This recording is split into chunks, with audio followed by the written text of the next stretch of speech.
Arrest కి రంగం సిద్ధమైంది. అయితే ముందుగానే భావించిన కేటీఆర్ ఆయన అటు ఏసీబీ కార్యాలయానికి విచారణకు హాజరు కాక మునిపే తెలంగాణ భవన్ వేదికగా నేను అన్నిటికీ సిద్ధంగానే ఉన్నాను, ఒక్కసారి కాదు 2 సార్లు కాదు 100 సార్లు అయినా నువ్వు విచారణకు పిలిస్తే వస్తా, అవసరమైతే లై డిటెక్టర్ టెస్ట్ కన్నా సిద్ధంగా ఉన్నటువంటి మాటను మాట్లాడుకొచ్చారు. కుట్రలు కుయుక్తులు కేవలం రేవంత్ రెడ్డికే చేయడం వస్తుంది అనుకుంటే పొరపాటే, డెఫినెట్ గా రేపటి రోజున మా వంతు కూడా వస్తున్న మాటని అటు బీఆర్ఎస్ పార్టీ శ్రేణులు మాట్లాడుతున్నారు. రాజకీయ కక్షలో భాగంగానే మొన్న హరీష్ రావు కేసీఆర్ ని కాళేశ్వరం కమిషన్ విచారణకు హాజరు కామని చెప్తే ఈ రోజు రెండవసారి ఫార్ములా ఈ రేస్ వ్యవహారంలో కేటీఆర్ ని పిలిచారంటగా బీఆర్ఎస్ పార్టీ శ్రేణులు చెప్తున్నారు. ఏకంగా ముందుగా ఆయన తెలంగాణ భవన్ నుంచి ప్రారంభమయ్యే సమయానికి కూడా నేను చేసింది తప్పైతే మీరు చేసింది ఏంటి, మరి మీరు మిస్ వరల్డ్ కాంపిటీషన్ పెట్టారు, దానివల్ల ఉపయోగం ఏంటి, ఎన్ని పెట్టుబడులు వచ్చాయనే క్వశ్చన్ కూడా ఆయన రేస్ చేశారు. ప్రస్తుతానికి ఏసీబీ కార్యాలయంలో కేటీఆర్ విచారణ కొనసాగుతుంది. ఎక్స్క్లూజివ్ స్క్రీన్ పై చూస్తున్నారు.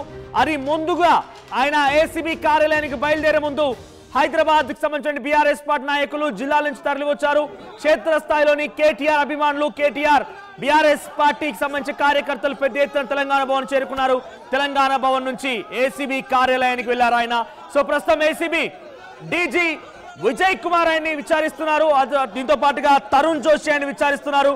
అయితే అడ్వకేట్ రామచంద్రరావు సంబంధించిన ఆ నేతృత్వంలోనే ఈ యొక్క విచారణ కొనసాగుతోంది. ప్రస్తుతానికి ఏసీబీ అధికారుల విచారణకు హాజరై సుమారుగా గంటకు పైగా కావస్తోంది. కేటీఆర్ విచారణ ఎదుర్కొంటున్నారు. మరి ఆయన ఏం క్వశ్చన్స్ వేస్తున్నారు, ఎటువంటి ఆందోళన వ్యక్తమవుతుందో చూడాల్సిన అవసరం అయితే ఉంది. చూడండి, ఒక్కసారిగా ఏసీబీ అధికారులు విచారిస్తున్న నేపథ్యంలో దాదాపుగా అరెస్ట్ ఖాయమైందని అనడానికి మరొక బెస్ట్ ఉదాహరణ, మరింతగా బలం చేకూరే అంశం. ఇప్పుడు చూడండి, తెలంగాణ భవన్ కి తాళాలు వేశారు. మరి తెలంగాణ భవన్ కి ఒక రాజకీయ పార్టీకి సంబంధించి ఆ కార్యాలయానికి తాళాలు వేయడం పైన పెద్ద ఎత్తున ఆందోళన వ్యక్తమవుతోంది. ఇది కేటీఆర్ అరెస్ట్ కి మరింతగా బలాన్ని చేకూరుస్తుంది. ఒకటే కాదు, అక్కడ సమూహంగా ఉన్నటువంటి ప్రాంతాలని అన్నిటి కూడా తరలించేస్తున్నారు. అక్కడ సమీపంగా ఒక కేఫ్ ఉంటే ఆ కేఫ్ ని కూడా పూర్తిగా అందులో బీఆర్ఎస్ పార్టీ శ్రేణులు బయటికి పంపించేశారు. ఆ కేఫ్ కి కూడా తాళాలు వేశారు. ప్రతి దాన్ని అక్కడి నుంచి తొలగించే ప్రయత్నమే కొనసాగుతోంది. ఏ ఒక్క సమూహాన్ని కూడా లేకుండా తొలగించే ప్రయత్నం కొనసాగుతుంది. హైదరాబాద్ లో ఒక రకంగా హై అలర్ట్ జారీ అయింది. పోలీసులు ఆ ఏసీబీ కార్యాలయానికి చుట్టినటువంటి సమూహాలని, తెలంగాణ భవన్ ని, ఆ తర్వాత కేఫ్ ని, ఇతరత్ర కార్యాలయం మొత్తాన్ని కూడా మూయించి వేస్తున్నారు. అక్కడి నుంచి బీఆర్ఎస్ పార్టీ నాయకులను తరలించి వేస్తున్నారు. ప్రతి ఒక్కరిపైన నిఘా కొనసాగుతోంది. ప్రజెంట్ ఏసీబీ విచారణకి జరగబట్టి సుమారుగా గంటన్నర సమయం కావస్తోంది. కేటీఆర్ విచారణ కొనసాగుతోంది. విజయ్ కుమార్ అండ్ తరుణ్ జోషి కేటీఆర్ ని విచారిస్తున్నారు. ఒకసారి ఫార్ములా ఈ రేస్ సంబంధించి వ్యవహారం గురించి ముందుగా మాట్లాడుకుందాం. ఆ తర్వాత డైరెక్ట్ గా అక్కడ ప్రతినిధులు అందుబాటులో ఉన్నారు, అక్కడ తాజా సమాచారం ఇచ్చే ప్రయత్నం చేస్తారు. సో ముందుగా అక్టోబర్ 2022 25వ తేదీన ఫార్ములా ఈ రేస్ సంబంధించిన ఫార్ములా ఈ operations HMDA and ace next మధ్య ట్రై పార్టీ అగ్రిమెంట్ కుదిరింది. 4 సీజన్లు హైదరాబాద్ నిర్వహించాలి. ఈ 4 సీజన్ల గాను ఇక్కడ నిర్వహించేందుకు అగ్రిమెంట్ కుదిరింది. సీజన్ 9 చాలా అట్టహాసంగా జరిగింది. బీఆర్ఎస్ పార్టీ ప్రభుత్వంలో పెద్ద ఎత్తున ట్యాంక్ బండ్ మొత్తాన్ని కూడా సుందరీకరణగా చేశారు. అక్కడ ఏర్పాటు జరిగాయి. సీజన్ 9 ఫిబ్రవరి 10, 11, 2023 తేదీన చాలా అట్టహాసంగా జరిగింది. ఆ తర్వాత వెంటనే మరో సీజన్ కి సంబంధించి నిధులు మరలించాల్సి ఉంది, అటు చెల్లింపులు కార్యక్రమాలు జరగాల్సి ఉంది. కానీ ఎఫ్ఈఓకి స్పాన్సర్షిప్ బాధ్యతలు తీసుకున్నటువంటి ఏస్ నెక్స్ట్ అని కంపెనీ వెనుకడుగు వేసింది. నేను స్పాన్సర్షిప్ బాధ్యతల నుంచి వెనక్కి వెళ్ళిపోతున్నానని చెప్పింది. ఆ వెంటనే అక్కడికి ఆ బాధ్యతలు తీసుకోవడం కోసం హెచ్ఎండిఏ రంగంలో దిగింది. ఏకంగా హెచ్ఎండిఏ అటు ఆర్థిక శాఖ అనుమతులు లేకుండా, కేబినెట్ ఆమోద ముద్ర లేకుండా, ఎవరికి ఇన్ఫర్మేషన్ లేకుండా, ఆర్బీఐ గైడ్ లైన్స్ పాటించకుండా చాలా ఒక మౌఖిక ఆదేశాలతోనే సుమారుగా 55 కోట్ల రూపాయల్ని ఒక అక్టోబర్ 3, 2023న 22 కోట్లు, ఆ తర్వాత అక్టోబర్ 11, 2023న మరోసారి 23 కోట్లు. ఈ రకంగా 45 కోట్లు ప్లస్ 9 కోట్ల రూపాయల ట్యాక్స్ మొత్తం కలుపుకొని 55 కోట్లు సుమారుగా ఎఫ్ఈఓకి బదలాయించారు. దీనికి ఎటువంటి అనుమతులు లేవనేది ప్రధానంగా కాంగ్రెస్ పార్టీ ఆరోపణగా ఉంది. అయితే ఇక్కడ ఇంకొక ఇంట్రెస్టింగ్ విషయం, ట్రై పార్టీ అగ్రిమెంట్ లో ఉండగానే హెచ్ఎండిఏ ఎందుకు నిధులు మళ్లించింది? కేవలం మౌఖిక ఆదేశాల నేపథ్యంలోనే అప్పటి ప్రిన్సిపల్ సెక్రటరీ అరవింద్ కుమార్ ఈ నిధులు మరణించినట్టు తెలుస్తోంది. ఇప్పటికే అరవింద్ కుమార్ ని అటు బిఎల్ఎడ్ని కూడా విచారించారు. ఏసీబీ అధికారులు, ఈడీ అధికారులు కేటీఆర్ ని కూడా ఒకసారి విచారించారు. ఇది కేటీఆర్ విచారణ 2.0గా కనబడుతోంది. రెండవ ఫేజ్ విచారణ కొనసాగుతోంది. ప్రెజెంట్ అక్కడ హై టెన్షన్ నెలకొంది. ఈ రోజు ఎలాగైనా కూడా అరెస్ట్ చేసే అవకాశం పెద్ద ఎత్తున ఆందోళన వ్యక్తమవుతుంది. ఒకసారి అరెస్ట్ సంబంధించి ముందుగానే పసిగట్టిన కేటీఆర్ సంచలన వ్యాఖ్యలు చేశారు. ఒకసారి కేటీఆర్ ఏం మాట్లాడారో చూద్దాం. 30 సార్లు పిలిచిన విచారణకు సహకరిస్తాం.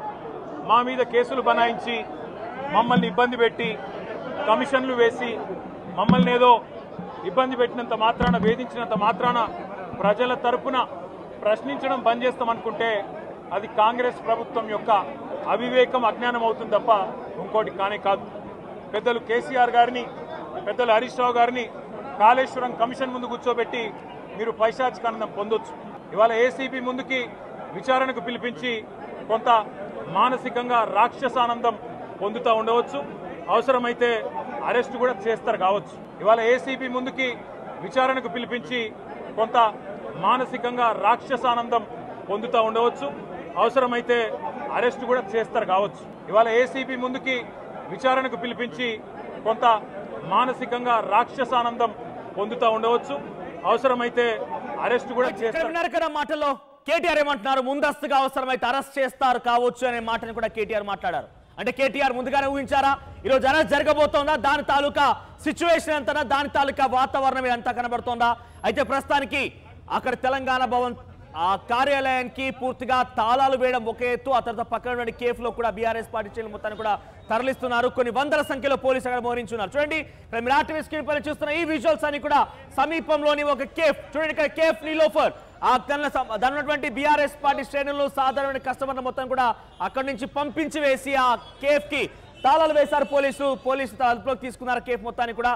మరిన్ని అప్డేట్స్ తో ఏసీబీ కార్యాలయం దగ్గర నుంచి ప్రతినిధి పెట్రిషియా, తెలంగాణ భవన్ దగ్గర నుంచి ప్రతినిధి మధులు అందుబాటులో ఉన్నారు. మధు, సో ప్రజెంట్ తెలంగాణ భవన్ దగ్గర సిచ్యువేషన్ ఏంటి? తెలంగాణ భవన్ దగ్గర ఎటువంటి ఆసక్తి రేపుతోంది? తెలంగాణ భవన్ కి తాళాలు వేసినట్టు తెలుస్తోంది. దానికి కారణం ఏంటి?